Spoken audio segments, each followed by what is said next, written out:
Et Dieu ne se limite pas à un moyen pour pouvoir partager sa parole, distribuer sa parole. Nous sommes tous au service de Dieu et tous appelés à partager l'évangile, à distribuer la parole de Dieu pour que le plus grand nombre soit sauvé. Le but, c'est ça. C'est que le plus grand nombre soit sauvé. Et ça, c'est au contact de la parole de Dieu, au contact des témoignages des enfants de Dieu, le Saint-Esprit va utiliser peut-être un mot, peut-être une phrase, pour que la personne à qui vous avez témoigné puisse être touchée, être convaincue de péché, de justice et de jugement. Il faut qu'il y ait des envoyés. Comment entendront-ils parler, nous dit l'apôtre Paul, si personne n'est envoyé? Et je crois que nous sommes tous des missionnaires. Là où nous nous trouvons, nous sommes des missionnaires. Nous allons poursuivre avec la parole de Dieu dans le livre de 1 Jean, chapitre 1er, et lire les 10 premiers versets. La première épître de Jean, au chapitre 1er, versets 1 à 10.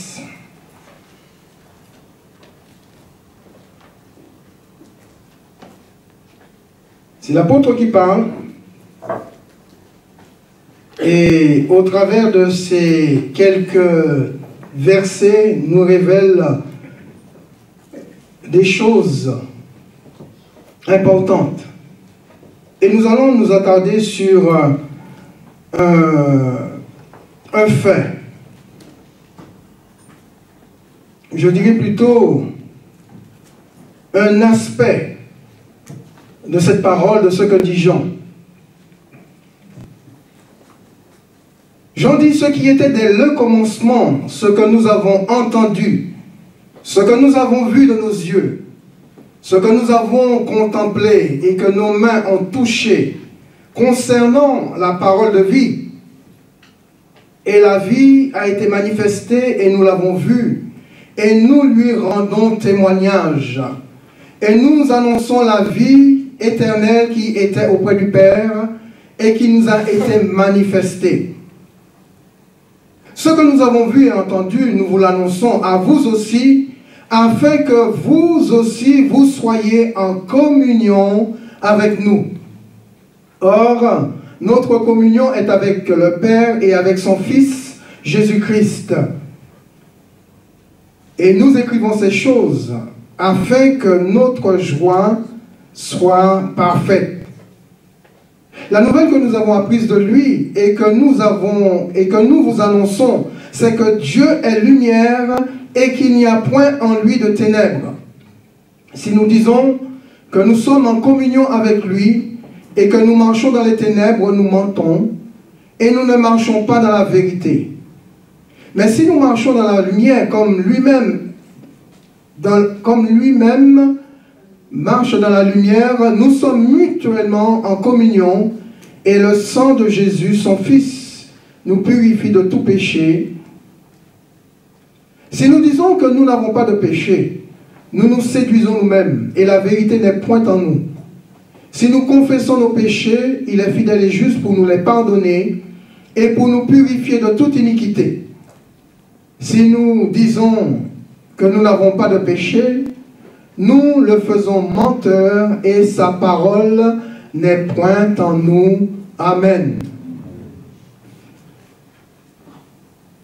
Jean nous parle de beaucoup de choses importantes dans ce texte, dans ces différents versets lus. Mais ce matin, je voudrais vraiment mettre l'accent sur un élément fondamental de ce qui a été lu, qui est la vraie communion. La vraie communion. Et c'est sur cet élément que nous allons nous arrêter ce matin. L'importance d'une bonne et vraie communion. Alors, on pourra dire qui permet la vraie communion?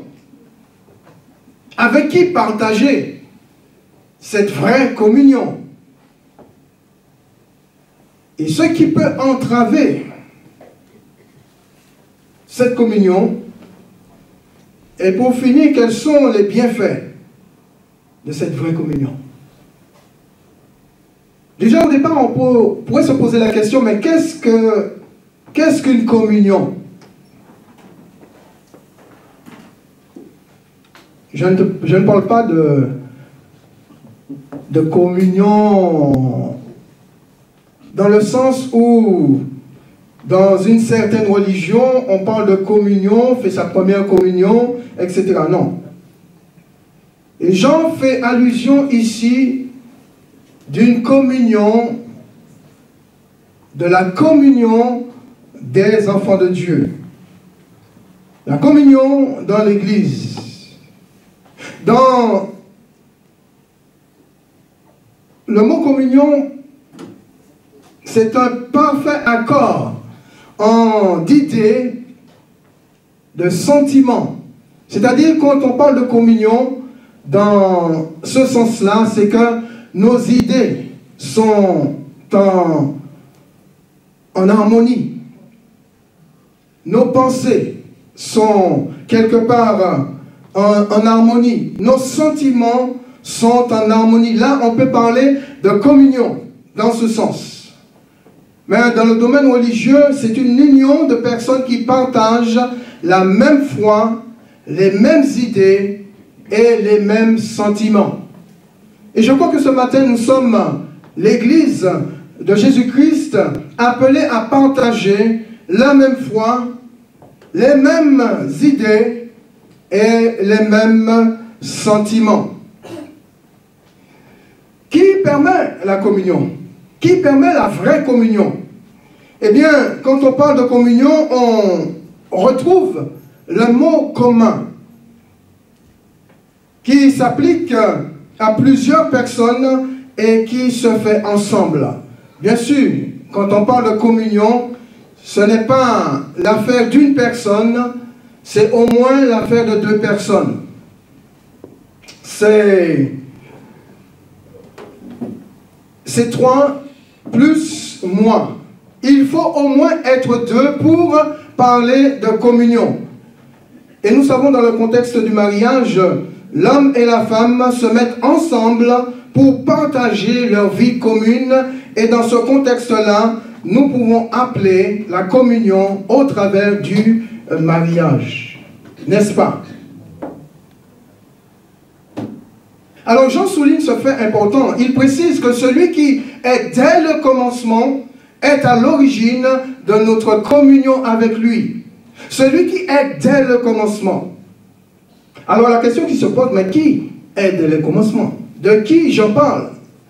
Quand nous ouvrons le premier livre de la Bible, dans la Genèse chapitre 2 et verset 1er, ou je crois que c'est chapitre 1er, verset 2, j'ai inversé, excusez-moi, c'est Genèse chapitre 1er, verset 2. Il est dit, ou chapitre 1er, verset 1er, pardon, il est dit, au commencement, Dieu créa. Au commencement, Dieu créa. Et Jean dit qu'il est dès le commencement.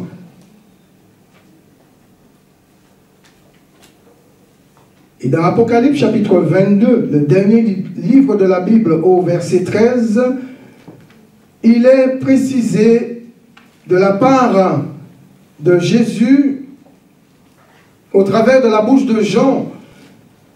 Jean dit, je suis, c'est Jésus qui parle, l'alpha et l'oméga, le commencement et la fin. Alors mes bien-aimés, le mot commencement est vraiment important puisqu'il nous permet de comprendre qui est réellement à l'origine de la vraie communion. Qui est réellement à l'origine de notre communion avec lui. Eh bien, nous avons bien compris au travers de ces deux textes, de la Genèse à l'Apocalypse, que Dieu est à l'origine de notre communion avec lui. On ne peut pas parler, mes bien-aimés, de vraie communion si on ne sait pas avec qui on l'a. Avec qui nous avons cette vraie communion? Avec qui dois-je partager cette vraie communion? Moi qui suis enfant de Dieu, moi qui ai été sauvé par la grâce de Dieu, moi dont la vie a été transformée, non pas par une religion, non pas par une dénomination, non pas par un homme, non pas par une église, mais par la puissance de la parole de Dieu et de l'œuvre que Jésus-Christ a accomplie à la croix du Calvaire, moi je dois réaliser et comprendre que ma communion doit être avec celui qui a fait de moi ce que je suis. Celui qui a fait en sorte que je sois appelé aujourd'hui enfant de Dieu. Celui qui un jour a déchiré le voile pour me donner et nous donner un libre accès dans la présence de Dieu. Celui qui nous a réunis ce matin comme une famille, comme un peuple, pour que nous puissions être en communion avec lui. Et je bénis Dieu pour la possibilité, le privilège et la grâce qu'il nous a fait ce matin de pouvoir être en communion ce matin avec lui. La communion avec le Père et son Fils Jésus-Christ. Puisque Jean lui-même dit, il déclare en notre communion, c'est-à-dire la communion des frères, la communion de l'Église est avec le Père et son Fils Jésus-Christ. Et Jean donne la même pensée que le Seigneur dans l'évangile de Jean au chapitre 14, versets 22 et 23. Jude, non pas l'Iscariote, lui dit, Seigneur, d'où vient que tu te feras connaître à nous et non au monde? Et voici la réponse de Jésus. Jésus lui répondit, si quelqu'un m'aime, il gardera ma parole et mon Père l'aimera. Et écoutez bien, nous viendrons à lui et nous ferons notre demeure chez lui. Jésus précise, non pas que moi je viendrai à lui et que moi je ferai ma demeure chez lui, mais Jésus dit que nous viendrons à lui et nous ferons notre demeure chez lui. Et je crois que dans la vraie communion, Jésus utilise le pronom personnel de la première personne au pluriel, le nous. Pour non seulement nous parler de lui, mais aussi associer avec lui une autre personne. Quand je parle de moi, je dis je. Quand je parle de toi, je dis tu. Et quand je veux t'associer à moi, je dis nous. Et c'est ce que fait Jésus. Nous viendrons à lui et nous ferons notre demeure chez lui. C'est-à-dire que le Père et moi, c'est-à-dire le Père et Jésus, le Père et le Fils viendront à celui qui décide de donner sa vie au Seigneur. Le Père et le Fils viendront à lui et le Père et le Fils feront leur demeure en lui. C'est ce que Jésus nous dit. Et quand le Saint-Esprit vient habiter en nous, eh bien c'est le Père et le Fils dans la personne du Saint-Esprit qui viennent faire leur demeure en nous. Et ce qui nous permet d'affirmer, mes bien-aimés, que la vraie communion de l'enfant de Dieu est en étroite relation avec le Père et son Fils Jésus-Christ. par le Saint-Esprit. Il est impossible d'être en communion avec le Père et le Fils en dehors de la personne du Saint-Esprit. On ne peut pas dire ce matin que si on n'est pas sauvé, si on n'est pas né de nouveau, on peut être en relation avec le Père et le Fils. Ce n'est pas possible. Bien qu'on parle de Dieu, beaucoup de religions parlent de Dieu, peut-être même témoignent de Dieu, mais on ne peut pas être en relation avec le Dieu véritable sans la personne du Saint-Esprit. C'est la personne du Saint-Esprit qui nous donne cette possibilité, ce privilège d'être en communion avec le Père et avec son Fils Jésus-Christ.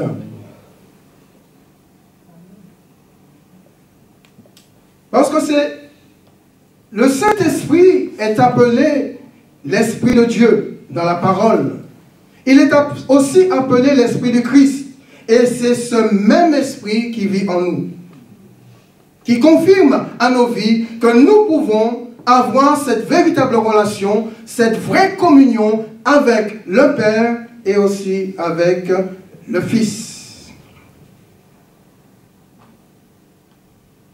Mais la communion va au-delà, mes bien-aimés, du Père et du Fils. Ça commence avec le Père et le Fils, mais ça se poursuit avec nous en tant qu'Église, avec nous en tant que peuple, avec nous en tant que famille de Dieu. La communion commence avec le Père et le Fils, mais elle se poursuit aussi les uns avec les autres. Et voilà ce que dit Jean.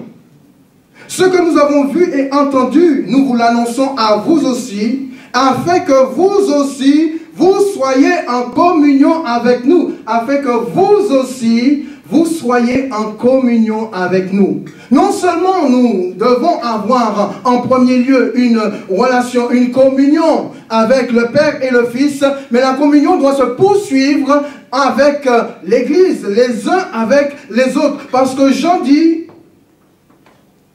que nous sommes appelés à être en communion les uns avec les autres. Et le but de l'annonce de ce qu'il dit Jean, ce qu'il a vu, ce qu'il a entendu, c'est aussi pour que cette communion soit possible les uns avec les autres. La vraie communion fraternelle.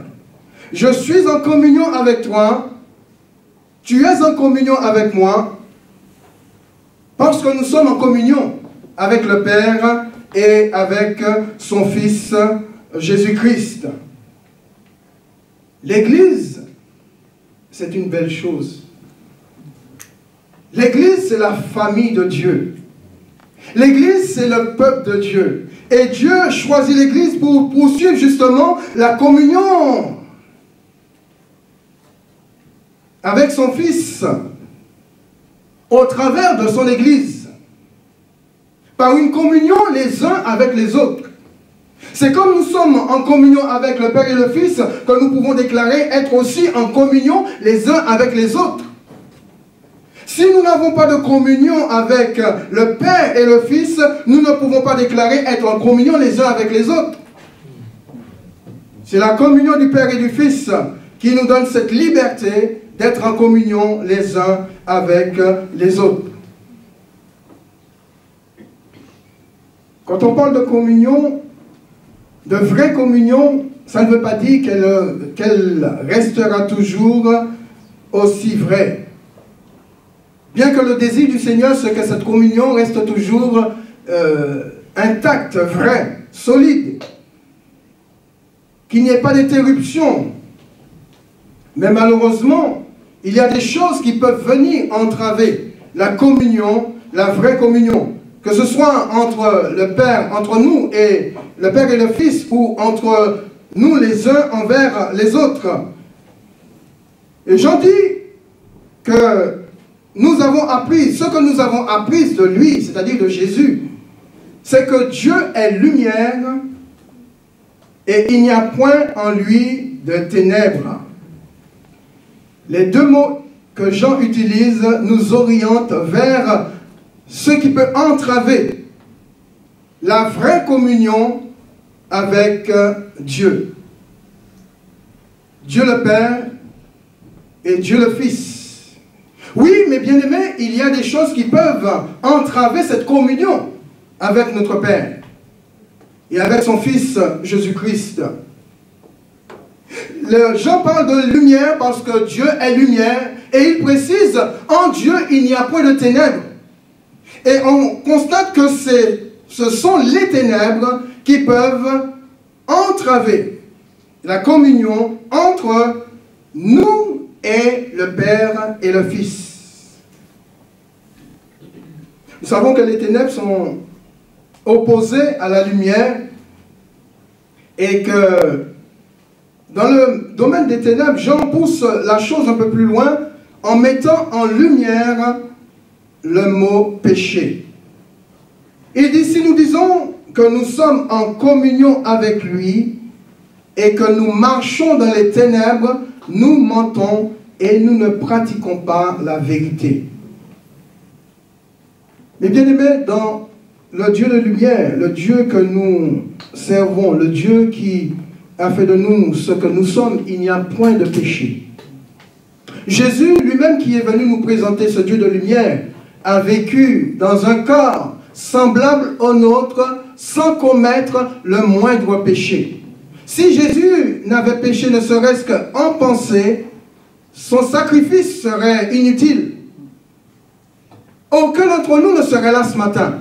Personne ne serait sauvé. Il n'y aurait plus d'espoir pour le monde. Mais parce que Jésus a vécu une vie sans péché, eh bien, grâce à son sacrifice, eh bien, nous avons reçu la pleine délivrance. C'est la raison pour laquelle il nous a dit que le Dieu de lumière, il n'y a point en Dieu des ténèbres. Et on ne pourra jamais trouver, on ne peut jamais trouver dans la vie de Jésus le moindre péché.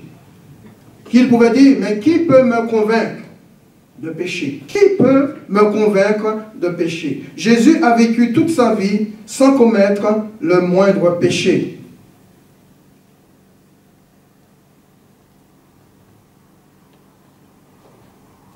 Dans la communion, les uns avec les autres, il ne doit pas y avoir non plus de péché. Le mensonge doit être exclu de notre communion. Que ce soit avec Dieu, parce qu'on ne peut pas mentir à Dieu. Dieu connaît toutes choses. Dieu sait même ce que nous pensons avant même que nous puissions le déclarer au travers des paroles. Dieu sait déjà ce qu'il y a dans nos cœurs. Donc on ne peut pas mentir à Dieu. Mais nous pouvons nous mentir les uns aux autres.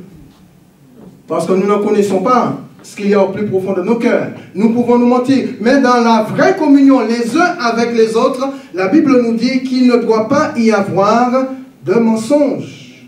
Puisque nous sommes des enfants de lumière, nous devons vivre dans la lumière, nous devons marcher dans la lumière, nous devons avoir une communion dans la lumière et non dans les ténèbres.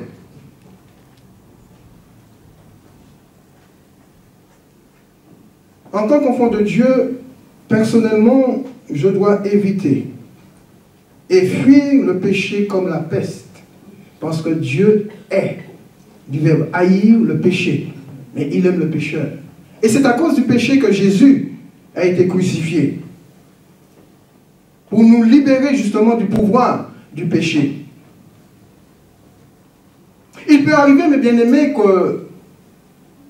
qu'un homme tombe, hein, qu'une femme tombe, qu'un enfant de Dieu tombe, qu'un pasteur tombe, ça peut arriver.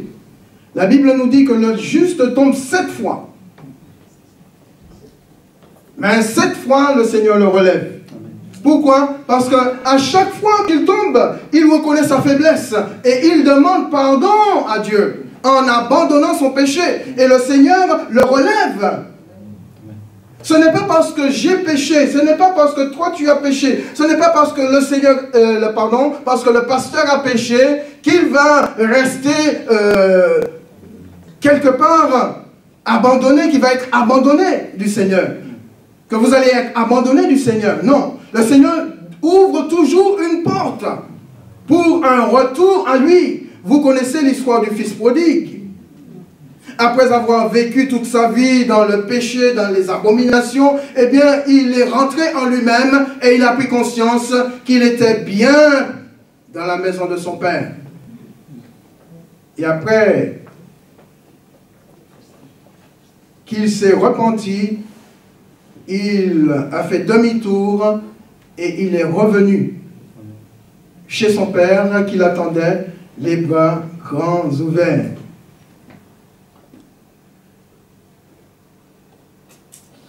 Si nous confessons nos péchés, nous dit la Bible, il est fidèle et juste pour nous les pardonner et pour nous purifier de toute iniquité. Si je tombe, je romps ma communion avec le Seigneur, le temps qu'il me relève. Parce que le but de Dieu, ce n'est pas que je reste par terre, c'est qu'il me relève. Et pour que Dieu me relève, il y a un processus à faire. Eh bien, le processus commence par la confession. La confession du péché dans lequel je suis. Je confesse mon péché et ensuite, je l'abandonne. Pour la purification et le pardon divin. Et le sang de Jésus-Christ me purifie de tout péché. Si le péché au travers des ténèbres est capable d'entraver ma communion avec Dieu le Père et son Fils Jésus-Christ, il nous a dit que le sang de Jésus, son Fils, est assez efficace pour me purifier et me rétablir à nouveau dans la présence de Dieu, ou plutôt rétablir ma communion avec mon Dieu dans la lumière. C'est uniquement de cette manière-là que la vraie communion sera rétablie entre Dieu et moi, et que je serai de nouveau au bénéfice des bienfaits qui sont une marche, premièrement, dans la lumière. Si nous sommes mutuellement en communion avec lui, si nous disons que nous sommes en communion avec Dieu le Père et son Fils Jésus-Christ, eh bien nous devons marcher dans la lumière. Nous marchons dans la lumière comme il est lui-même dans la lumière. Si vous n'êtes pas en communion avec Dieu, le Dieu de lumière, eh bien vous l'êtes avec celui des ténèbres. Et je ne crois pas qu'aucun de nous ici soit enfant des ténèbres. Nous sommes tous enfants de lumière, donc nous sommes tous appelés à marcher dans la lumière. Souvenons-nous que Jean dit que Dieu est lumière et qu'il n'y a point en lui de ténèbres.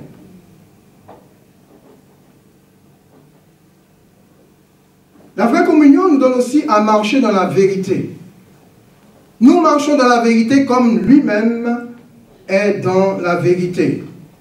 Nous sommes nés de Dieu, du Dieu de vérité, donc nous sommes aussi des enfants de vérité, qui devons marcher dans la vérité, comme lui-même marche dans la vérité. Si vous n'êtes pas en communion avec le Dieu de vérité, vous êtes avec celui du mensonge. Et je ne crois pas que ce matin, il y ait parmi nous des enfants qui appartiennent au malin. Nous sommes tous enfants de Dieu, n'est-ce pas? Donc, enfants qui apprennent à vivre dans la vérité. Et le mensonge doit être exclu, banni de nos vies.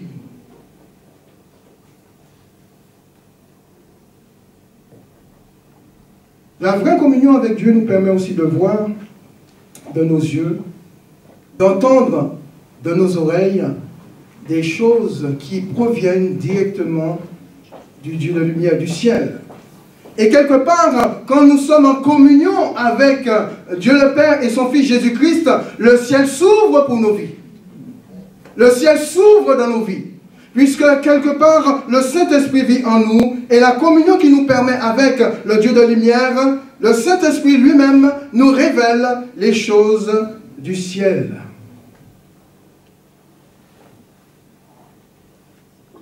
Jean dit, nous avons vu, nous avons entendu, nous avons touché, nous avons contemplé ce qui était dès le commencement. Je ne sais pas si vous réalisez ce que Jean est en train de dire.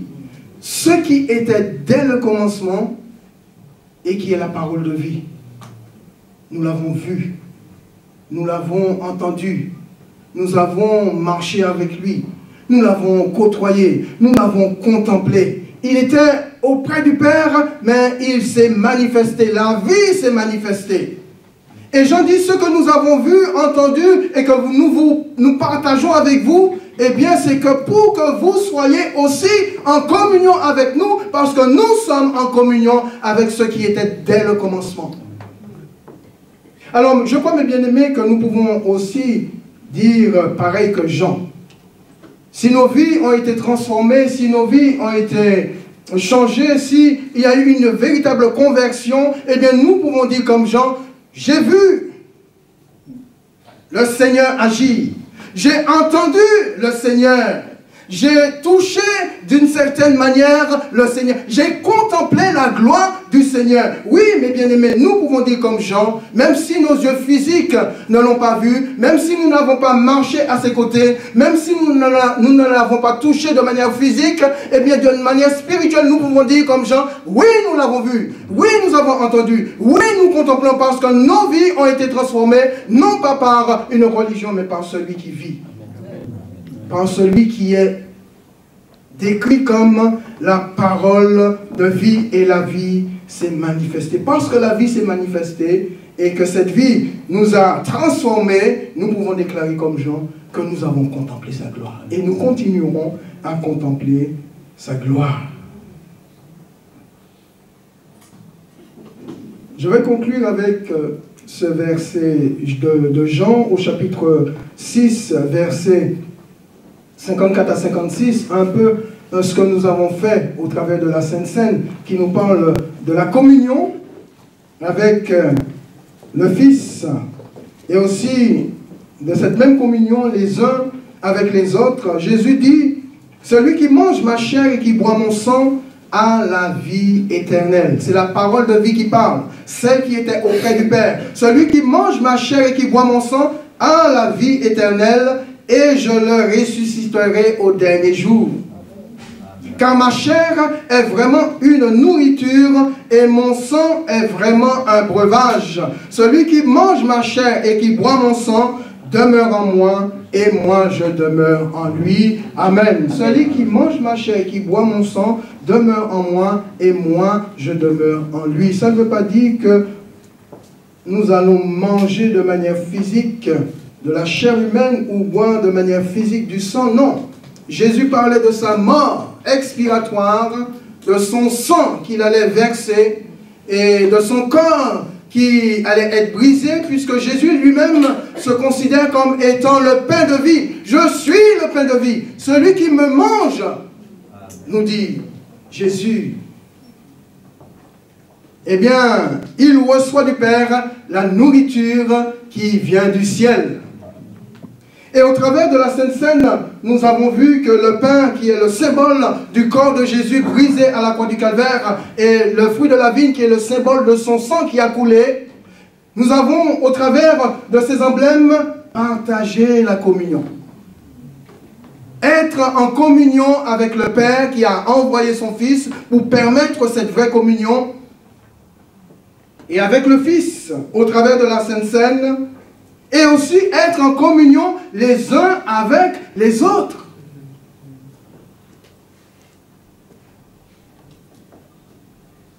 Dans le mot communion, nous retrouvons aussi les mots union, uni et un. C'est important, mes bien-aimés, l'Église reste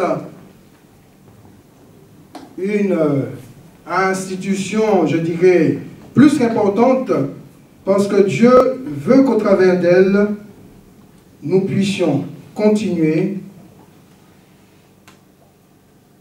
cette communion avec lui et aussi les uns avec les autres. Je pense que Dieu chérit ce type de communion avec lui, qui est la seule valable à ses yeux.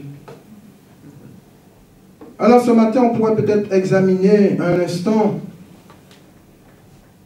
nos vies, ou notre relation avec Dieu, notre communion avec Dieu, et ensuite notre communion les uns avec les autres, et se demander si cette communion devant Dieu est valable, selon le désir de Dieu.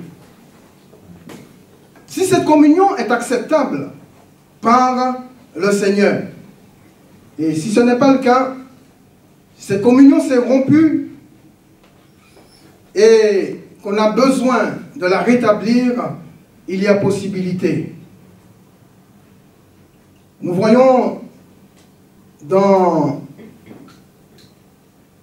l'histoire des apôtres, Judas Iscariote, qui aurait dû rétablir sa communion avec Jésus au travers de la repentance, il a laissé passer. Et nous connaissons tous sa fin. Il ne l'a pas fait. Il a préféré vivre dans une fausse relation, dans une fausse communion.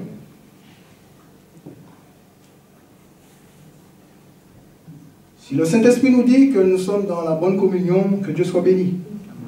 Si le Saint-Esprit met l'accent, met le doigt sur une communion qui ne plaît pas à Dieu, eh bien, il est temps de passer par la repentance.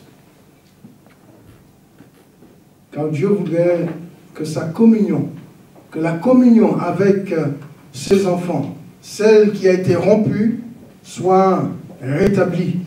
Parce que c'est cette communion-là que Dieu chérit. Et c'est ce qui nous permettra un jour d'entrer dans le ciel.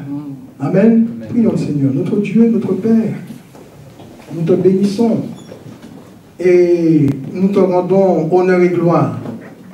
Parce que nous réalisons, Seigneur, combien il est bon, combien il est important, Seigneur, que notre communion soit vraie. Vraie avec toi. Vraie avec les frères et les sœurs, les uns avec les autres. Seigneur, nous voulons bannir toute fausse communion. Nous voulons bannir tout ce qui est faux, Seigneur. Nous voulons bannir le péché qui entrave cette communion. Mais nous voulons, Seigneur, que cette communion soit une communion dans la lumière. Parce que tu nous as appelés à marcher dans la lumière comme tu es toi-même lumière. Alors je prie ce matin pour ma vie, pour ma communion avec toi. Seigneur, je prie que ma communion soit toujours vraie, soit toujours intacte, soit toujours solide. Et que rien, Seigneur, ne puisse venir entraver cette relation, cette communion que j'ai, non seulement avec toi, mais aussi avec mes frères et mes sœurs. Parce que nous faisons tous partie de la même famille. Je prie pour ton Église, Seigneur, afin qu'aucun d'entre nous ne se prive de cette vraie communion. Que la communion de chacun d'entre nous, Seigneur, soit sincère. Qu'il n'y ait aucune rupture, Seigneur. Et que si c'est le cas, mon Dieu, là où il y a rupture, Seigneur, convainc les cœurs et viens rétablir la vraie communion dans les vies. Au nom de Jésus. Pendant que les yeux sont fermés, les fronts sont courbés, peut-être que ce matin tu te dis, c'est vrai, je réalise que je ne suis pas dans une communion vraie avec Dieu. Ce qui veut dire que aussi pas dans une communion vraie avec mes frères et avec mes sœurs. Eh bien, Dieu désire rétablir cette communion, déjà avec lui, pour qu'elle soit rétablie avec les frères et les sœurs. Si, mon frère et ma sœur, tu es dans ce cas, pendant que les yeux sont fermés, les fronts sont courbés, je vais te demander tout simplement de te lever là où tu es, pour que nous puissions prier pour toi. Amen. Alléluia, merci Seigneur. Alléluia, merci Seigneur. Vous pouvez vous asseoir. Alléluia. Y aurait-il quelqu'un d'autre qui dirait, en se levant, Seigneur, c'est vrai, ma communion a été rompue avec toi, je voudrais ce matin qu'elle soit rétablie. Pendant que les yeux sont fermés, les fronts sont courbés, vous pouvez vous lever. S'il vous plaît. Dieu connaît vos cœurs, Dieu connaît vos vies. Moi, je ne sais pas ce qu'il y a en vous. Merci. Vous pouvez vous asseoir tout de suite. Y a-t-il quelqu'un d'autre qui dirait, en se levant, je désire que ma communion soit rétablie avec Dieu, parce que je réalise qu'elle a été rompue. Alléluia, Jésus. Alléluia, Jésus. Gloire à Dieu. Je vais demander à tout le monde de se lever. Nous allons tous nous lever. Et nous allons prier pour ces bien-aimés qui se sont levés. Nous n'avons pas besoin de les connaître. Dieu les connaît. Ils ont fait ce pas de foi. Et nous allons demander à Dieu d'intervenir dans leur vie, de te manifester pour que, à nouveau, cette communion soit rétablie avec Dieu le Père et Dieu le Fils, mais aussi les uns avec les autres. Seigneur, ce matin, nous te prions, notre Dieu. Nous prions pour que, Seigneur, ton esprit soit à l'œuvre dans les vies, ton esprit soit à l'œuvre dans les cœurs. Tu as vu les bien-aimés qui se sont levés, qui ont besoin de toi, qui aspirent, Seigneur, à ce que toi, tu rétablisses la communion avec toi, la communion, Seigneur, avec le Père et le Fils, mais aussi la communion les uns avec les autres. Seigneur, vois ce qui a entravé cette communion et donne à nos bien-aimés de se débarrasser, Seigneur, de ce qui fait obstacle à cette communion et donne-leur la liberté, Seigneur. Rends-les libres ce matin, Seigneur, afin que cette communion soit rétablie au nom de Jésus. Alors, Seigneur, merci. Merci pour ce que tu fais. Et nous croyons, notre Dieu, ce que nos bien-aimés te demandent ce matin. Tu le fais, Seigneur. Tu le fais, mon Dieu, parce que ton désir, Seigneur, c'est de relever ton peuple, c'est de relever tes enfants, c'est de relever ton église, c'est de ne pas, Seigneur, laisser par terre ceux qui sont tombés, mais de relever, Seigneur, ceux qui demandent pardon. Et ceux qui viennent à toi, Seigneur, avec un cœur contrit, te demandant pardon, Seigneur, et en abandonnant son péché. Seigneur, merci pour ce que tu fais dans leur vie maintenant. Donne-leur la force, Seigneur, de vivre une vie de communion ininterrompue avec toi, dans la lumière, parce que tu leur as donné aussi ton esprit. Que ton nom soit béni, Père, dans le nom de Jésus. Amen. Amen.